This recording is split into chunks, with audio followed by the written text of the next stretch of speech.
إياك نعبد وإياك نستعين یا الله ستا عبادت پکه استاد مدد غواړو زما په سټیج منسټران صاحبان امینه صاحب بیگان صاحبان او د دې سواد سرمایا میګرونو نوجوانانو د سواد خیرتمندو پښتنو السلام علیکم زبا په شاټ کې شپږ اتم منټه کې تاسو ته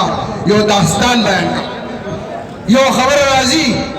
دا یو سوال لا اوچتېږي چې تاسو حکومت کې تاسو د آزادي غواړئ دا یو کوېسچن به کېږي که نه موږ ازادي نه غواړو موږ ازادۍ ته چې څوک نقصان رسوي د هغو خپې کټکول غواړو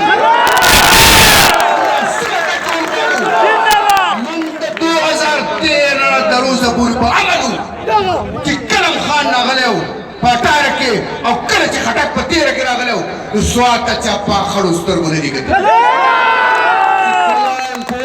حکومت راغی زه وزیر داخله اجرت قاتله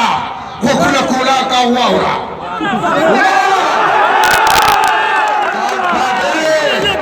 دا باډرې زما په اختیار کې دي که چیف منسټر په اختیار کې دي که صوبایي په حکومت کې سوال پیدا کېږي د چا په اختیار کې دي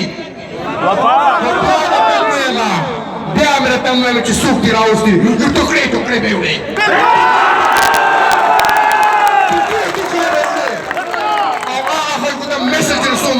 چې زما په ځمکه باندې زما په خاوره باندې زما ادارو ته نسبت هېڅ پورې نه وایي خپل کور کې نه وایي موږ بې غیرته نه یو مسلمان غیرتي او چې پښتني بیا ډبل غیرتي بیا سوات دی نو په سوات کې زموږ زخمونه تر اوسه پورې لا نه روغ شي موږ د زړونو تر اوسه پورې ژاړي په 2008 کې چې کومه دماکه شوې وه هغه سواتیان نه هېرېږي زه په خپله موجود یم زه په خپله په جنازه کې ومه غوښې وینې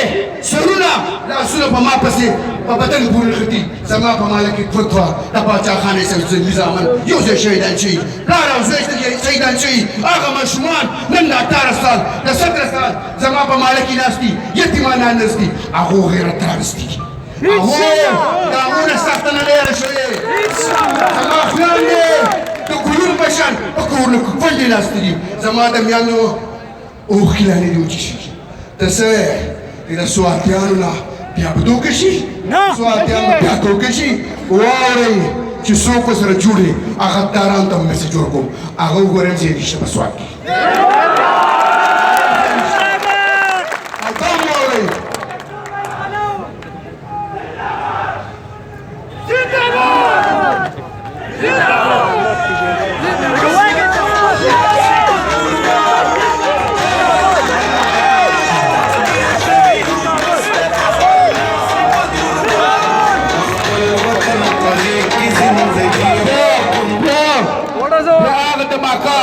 په سوراب خان چوک کې په 2008 کې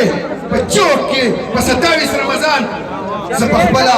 محبوب الله خان ولاړ دی دی به راته خپل داستان بیان کړي کله ناکله چې ما ته خپل داستان په کمره کې بیانوي ما له ژړا راشي چې په دې سخته مې سخته تېرې شي پر سوال ته مې سختې تېرې شي خو زه به خپله خبره وکړم د هغې نه بعد موږ په دې روډونو کې منډې والې په کوڅو کې منډې والې هسپتالونو ته تلو الارش ته لاړو بیا 3 میاشتې بعد په سوراب خان چوک کې په ما ډزې وشوې مختار خان پکې شهید شو سردار علي پکې شهید شو دوه ګولۍ په ما ولګېدې خپې نه پور راپور وته په ملا الله بچ کړم نو زه الله ګوره چې هم بچ کړو نو ستاسو لپاره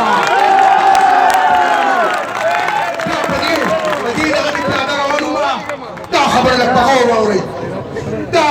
اللي راغي راكرت شو التكس مكتوب عليه دزي كوني نو ما شو